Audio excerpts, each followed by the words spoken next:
We are here because we want to bring more awareness to suicide prevention efforts in the community. It's one of those stigmas, it's like the dark side of death that no one ever talks about. When you hear about a car accident, you hear about someone that has cancer, someone that had a heart attack, or any other thing, you hear about it and people come out, they come together, they talk about it, they try to prevent it. But when you hear about suicide, nobody wants to talk about it. So I know for me, I was affected personally. My first husband took his life in 2007. And since then, knowing more about it, I just felt that we definitely need to bring more awareness to this, especially in the African American community where it's still such a big stigma. And as the daughter of a therapist, I just think that it's something that needs more attention.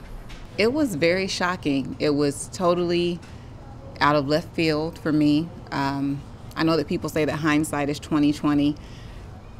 And if I search really hard, there was a sign here and there, but I feel people that are hurting, people that are depressed, they have a way of hiding those things. It was a long time. It took me a couple of months to really get out of that phase where I felt like, not necessarily that it was my fault, but I initially just felt that there was more that I could have done, that I should have done as a wife, just as a human being to help someone.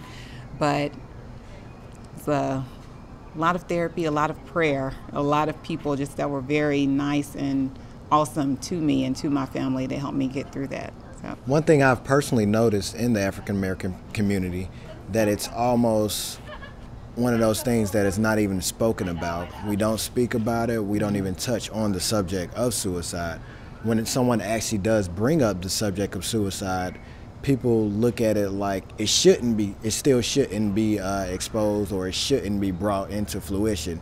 They feel like since we are a culture that was brought here against our own wills, that we should be still stand strong in the face of any adversity, even such one as suicide. When a lot of them don't understand that a lot of things that deal with suicide come from mental illnesses, and those mental illnesses nobody really wants to face head on. I think that a lot of people, a lot of African Americans feel, and not everyone, but I think there's a large number of us that feel going to therapy is bad. It's like, oh, why are you going to therapy? Like, are you crazy? Because at first when I was telling people, they were like, oh, you were married before? Your first husband died? He killed himself?